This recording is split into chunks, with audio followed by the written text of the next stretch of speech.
بسم اللہ الرحمن الرحیم۔ السلام علیکم۔ حضرت ابو الدرداء سے روایت ہے کہ میرے خلیل و محبوب نے وصیت فرمائی ہے کہ اللہ کے ساتھ کبھی کسی چیز کو شریک نہ کرنا، اگرچہ تمہارے ٹکڑے کر دیے جائیں اور تمہیں آگ میں بھون دیا جائے،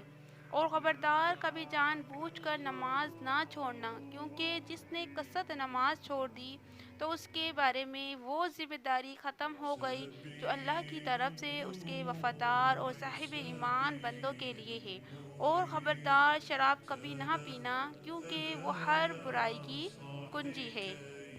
حضرت ابو ہریرہ رضی اللہ تعالی عنہ نبی صلی اللہ علیہ وآلہ وسلم سے روایت کرتے ہیں، آپ صلی اللہ علیہ وآلہ وسلم نے فرمایا کہ 7 آدمی ایسے ہیں جن پر اللہ تعالیٰ اپنی رحمت کا سایہ ڈالتا ہے، ان میں سے ایک شخص وہ ہے جو اللہ تعالیٰ کا ذکر کرے تو اس کی آنکھوں سے آنسو جاری ہو جائیں۔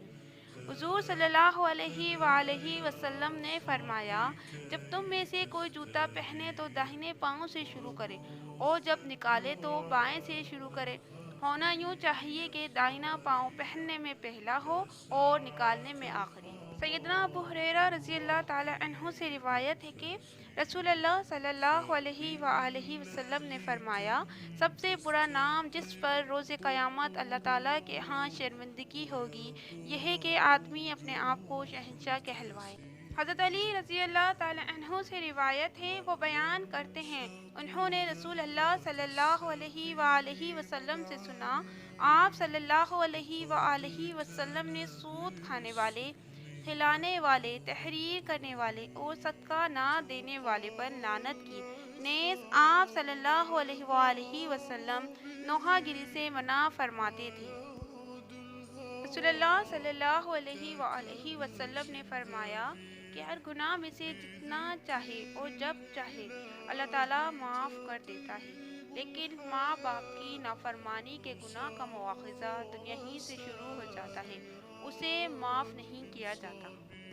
حضرت انس رضی اللہ تعالی عنہ سے روایت ہے کہ ایک دن رسول کریم صلی اللہ علیہ وآلہ وسلم حضرت ابو بکر رضی اللہ تعالی عنہ، حضرت عمر رضی اللہ تعالی عنہ اور حضرت عثمان رضی اللہ تعالی عنہ کے ساتھ مدینے کے مشہور پہاڑ احد پر چڑھے تو وہ خوشی کے مارے ہلنے لگا، تو حضرت محمد صلی اللہ علیہ وآلہ وسلم نے اپنا پیر اس پر مارا اور فرمایا، ارے احد تھم جا، تیرے اوپر ایک نبی ہے، ایک صدیق ہے اور 2 شہید ہیں۔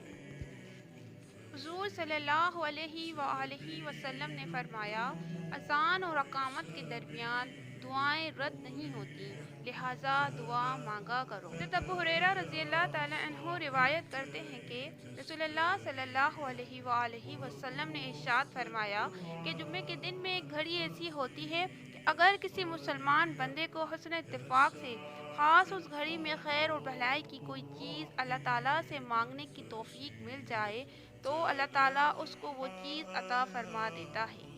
سیدنا انس رضی اللہ تعالی عنہ سے روایت ہے کہ نبی کریم صلی اللہ علیہ وآلہ وسلم نے ایک بوڑھے آدمی کو دیکھا کہ وہ اپنے دونوں بیٹوں کے درمیان پیدل چلا جا رہا تھا۔ آپ صلی اللہ علیہ وآلہ وسلم نے دریافت فرمایا کہ اس کا کیا حال ہے؟ لوگوں نے عرض کیا کہ اس نے پیادہ پا چلنے کی نظر کی ہے۔ آپ صلی اللہ علیہ وآلہ وسلم نے فرمایا، اللہ تعالیٰ اس کی جان کو تکلیف دینے سے بے نیاز ہے، اور اس بوڑھے کو حکم دیا کہ سوار ہو جائے۔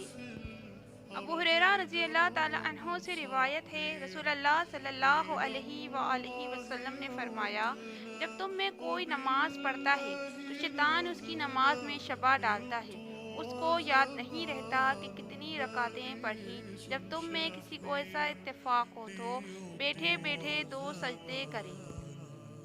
حضور صلی اللہ علیہ وآلہ وسلم نے فرمایا، اگر تم کو جنت پسند ہے تو اپنے بھائی کے لیے وہی پسند کرو جو اپنے لیے پسند کرتے ہو۔ حدیث نبی صلی اللہ علیہ وآلہ وسلم، آپ صلی اللہ علیہ وآلہ وسلم کو جب کوئی مشکل درپیش ہوتی تو آپ صلی اللہ علیہ وآلہ وسلم فوراً نماز کی طرف متوجہ ہو جاتے۔ نبی کریم صلی اللہ علیہ وآلہ وسلم نے فرمایا کہ وہ شخص کامل مومن نہیں ہو سکتا جو خود تو پیٹ بھر کر کھائے اور اس کا پڑوسی بھوکا رہے۔ نبی کریم صلی اللہ علیہ وآلہ وسلم نے فرمایا، مسلمان کو گالی دینا، برا کہنا گناہ ہے اور اس سے لڑنا کفر ہے۔ حضرت عبداللہ ابن عمر رضی اللہ تعالی عنہ سے روایت ہے کہ ایک شخص نے رسول کریم صلی اللہ علیہ وآلہ وسلم سے دریافت کیا کہ مسلمانوں کی کون سی خصلت بہتر ہے؟ آپ صلی اللہ علیہ وآلہ وسلم نے فرمایا، کھانا کھلانا اور ہر شاسا اور ناشاسا کو سلام کرنا۔ حضرت عائشہ رضی اللہ تعالی عنہا سے روایت ہے کہ رسول اللہ صلی اللہ علیہ وآلہ وسلم نے فرمایا، سب سے پاکیزہ تر کھانا جو آدمی کھاتا ہے وہ اس کے ہاتھوں کی کمائی ہے اور آدمی کی اولاد اس کی کمائی ہے۔ رسول اللہ صلی اللہ علیہ وآلہ وسلم نے فرمایا، اللہ تعالیٰ کے 99 نام ہیں، 100 سے ایک کم، جو ان کو یاد کرے گا جنت میں داخل ہوگا۔ رسول اللہ صلی اللہ علیہ وآلہ وسلم نے ارشاد فرمایا، صاحب ایمان اچھے اخلاق سے ان لوگوں کا درجہ حاصل کر لیتا ہے جو رات بھر نفل پڑھتے ہیں اور دن کو ہمیشہ روزہ رکھتے ہیں۔ حضور صلی اللہ علیہ وآلہ وسلم کا ارشاد ہے کہ میرے رب نے مجھ پر یہ پیش کیا کہ میرے لیے مکہ کے پہاڑوں کو سونے کا بنا دیا جائے۔ میں نے عرض کیا، اے اللہ، مجھے تو یہ پسند ہے کہ ایک دن پیٹ بھر کر کھاؤں تو دوسرے دن بھوکا رہوں، تاکہ جب بھوکا رہوں تو تیری طرف زاری کروں اور تجھے یاد کروں، اور جب پیٹ بھروں تو تیرا شکر ادا کروں، تیری تعریف کروں۔